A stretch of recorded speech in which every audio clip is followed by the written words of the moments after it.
오늘도 해바라기 사연방에 와주셔서 감사합니다. 오늘의 사연은 오랜만에 만나게 된 친구의 신기로 남자친구의 소름 끼치는 과거를 알게 되면서 헤어지게 된 사연입니다. 사연 읽기 전에 구독과 좋아요 부탁드립니다. 안녕하세요. 저는 30살을 앞두고 있는 29살 직장인 여자입니다. 제가 겪은 소름 끼쳤던 일을 공유하고 싶어서 글을 쓰게 되었네요. 저는 지방에서 살았기 때문에 서울로 상경하는 꿈을 가지고 열심히 공부하여서 누구나 알만한 대학교에 합격을 했습니다. 그래서 꿈에 그리던 서울로 상경을 하게 되었고 대학 생활을 하면서 적지만 많은 연애 경험을 했습니다. 그리고선 대학을 졸업한 뒤 남들처럼 취준생의 길을 걷게 되면서 취업을 성공하게 되었어요. 취업을 성공한 뒤 주변을 둘러보니 남은 사람이 없더라고요. 그래서 저의 얼마 남지 않은 친구들에게 계속해서 부탁한 끝에 한 친구가 마련해준 소개팅 자리를 나가게 되었습니다. 소개팅 자리에서 만난 남자친구는 짧은 시간이었음에도 불구하고 외적으로도 내적으로도 괜찮은 사람이라는 것이 느껴지더라고요. 남자친구도 제가 마음에 들었는지 그 소개팅 날 이후로 저희는 계속해서 만남을 이어가게 되었고 정식으로 만나게 되었습니다. 그렇게 남자친구와 만난 지 8개월쯤 되었을 때 고등학교 때 정말 친하게 지내던 친구에게서 연락이 왔더라고요. 이 친구와는 정말 평생을 가겠다라는 생각이 들 정도로 절친한 친구였는데 성인이 되고 난 뒤 3개월 정도 지난 후 모든 사람들에게서 잠적을 탔었어요.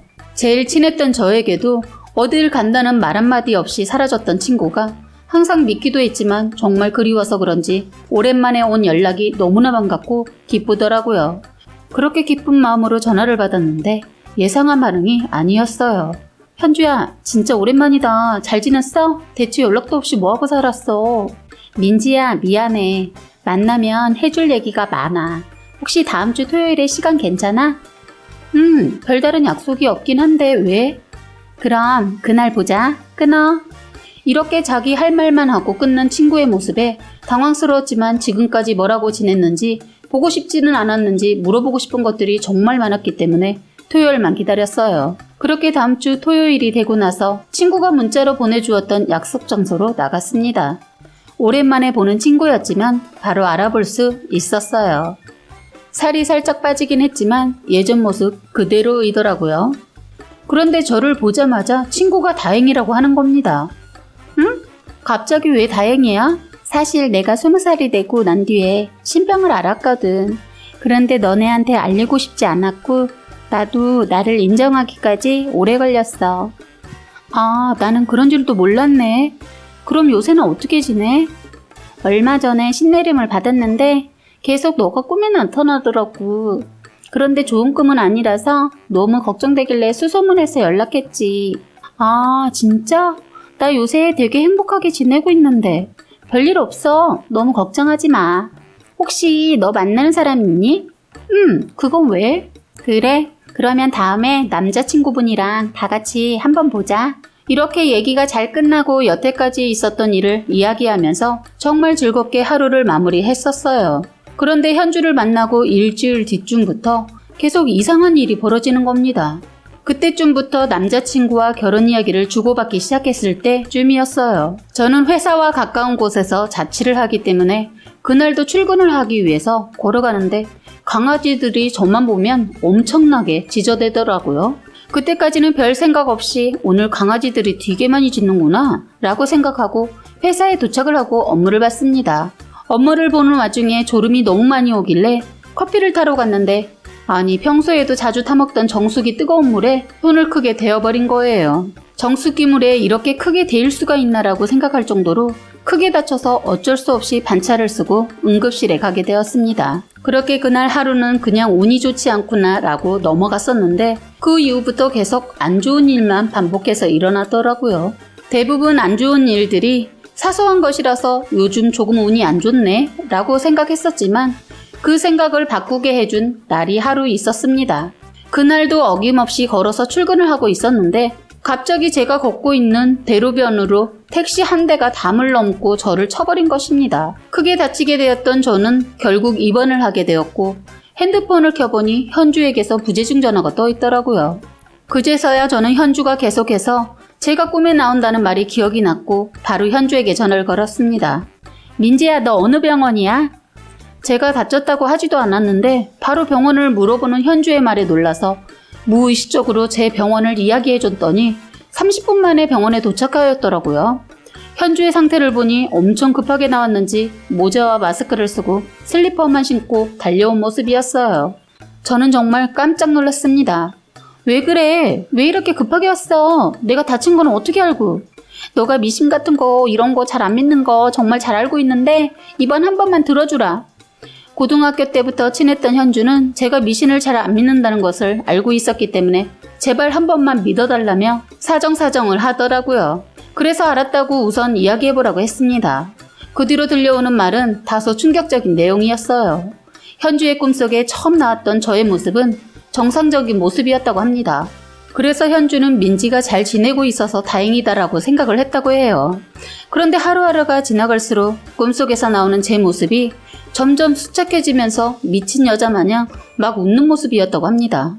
문제는 하루가 지나갈 때마다 달라지는 저의 모습 뒤에 보이는 어떤 형태가 점점 선명해지고 있었다는 것이라고 해요. 그래서 걱정이 된 나머지 저의 번호를 수소문해서 찾아보았다고 합니다. 그렇게 실제로 만난 저의 모습은 멀쩡했기 때문에 다행이라는 이야기가 먼저 나왔다고 하더군요. 그런데 저의 뒤에 뭔가 붙어있는 것 같다는 느낌을 받았다고 합니다. 근데 이건 저에게 원한을 가진 것이 아니라 저의 주변 사람이 원한을 가지게 되어 저에게까지 영향을 미친 것이라고 하더라고요. 그래서 저에게 바로 혹시 만나는 사람이 있냐고 물어본 것이라고 얘기해 주었습니다. 지금 너 보니까 확실해졌다. 너 혹시 남자친구랑 결혼 얘기했니? 라고 물어보는 겁니다. 그래서 너 만난 뒤 일주일 뒤쯤부터 결혼 얘기가 나오긴 했다고 했습니다. 그랬더니 절대로 하지 말라고 하는 겁니다. 사실 친구의 말이 정말 소름 끼치고 무서웠지만 7년이 넘게 보지 못했던 친구보다는 현재 저를 너무나도 사랑해주는 남자친구가 더 신뢰도가 높았기 때문에 우리 둘 사이를 왜 갈라놓으려는 거지? 라는 생각이 들어 화가 났었습니다. 근데 그런 저의 속마음이 보였는지 현주가 한마디 하더라고요. 그래, 7년 만에 나타나서 이렇게 하는 얘기 바로 믿어줄 거라고 생각하지 않아. 그러면 혹시 내가 해달라는 대로만 해줄 수 있을까?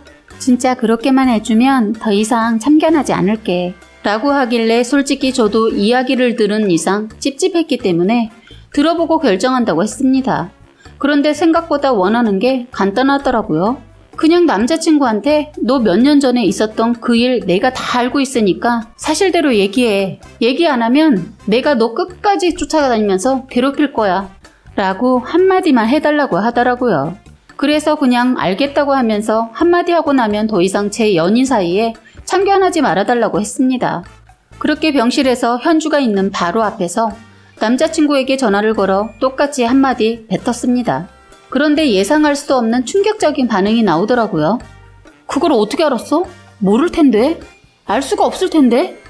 횡설수설하는 남친의 말을 듣고 살짝 충격을 받았습니다. 정신을 차리고 남자친구에게 사실대로 말하라고 몇 번 이야기했더니 자기 입으로 털어놓더군요. 사실 어렸을 때 그때 사귀던 여자친구와 아기를 가지게 되었다고 합니다. 남자친구는 자기가 책임지겠다고 하며 그 여자친구를 자기 집에 데리고 왔었다고 해요. 그런데 남자친구 부모님이 그 여자친구를 심할 정도로 못살게 굴었다고 합니다. 얼마나 심했는지 동네 사람들이 남자친구 부모님을 말리려고 경찰에 신고한 경우도 있었다고 하더군요. 부모님도 없었던 여자친구는 기댈 곳도 없어서 그 지옥에서 벗어날 수가 없었다고 합니다. 결국 그 여자는 뱃속에 있는 아이와 함께 극단적인 선택을 하였다고 하더라고요. 이 이야기를 다 들은 저는 이런 걸 숨기고 저와 결혼을 할 뻔한 이 남자에게 정말 소름이 끼치더라고요. 그래서 바로 저는 그날 이후 남자친구와 관계를 정리하게 되었습니다. 그렇게 남자친구와 관계를 정리하고 나니 저에게 벌어졌었던 이상한 일들도 이젠 일어나지 않았습니다. 현재는 저를 먼저 찾아와 걱정해준 현주에게 정말 고마운 마음을 가지고 자주 만나고 있어요. 알다가도 모르는 게 사람이라는데 제일 큰 실수를 사람으로 할 뻔했네요. 혹시라도 다른 분들이 궁금해하실까봐 후기 사연 남겨드립니다. 그러면 남자친구였던 그 사람은 어떻게 되는 건지 현주에게 물어보니 그 남자는 계속 결혼을 결심할 때마다 원한을 가진 그 여자친구령이 상대 여자를 괴롭히고 떨어뜨려 놓으려고 할 것이라고 하더군요. 저는 어릴 적부터 조상이 돌본다는 이야기를 들어왔었는데 현주가 저에게 그래도 수호령이 한 분 계셔서 그날 조금이라도 무사할 수 있었던 것이라고 했습니다. 아마 제가 그날 수호령이 안 계셨다면 그 자리에서 즉사하였을 것이라고 하더군요. 미신을 별로 좋아하지 않았던 저이지만 이번 계기를 통해서 그 세계를 잠깐이나마 체험하게 되었네요. 종교는 자유이지만 조심해서 나쁠 건 없다고 생각합니다. 오늘의 사연은 여기까지였고요. 구독과 좋아요, 알림 설정 부탁드리겠습니다.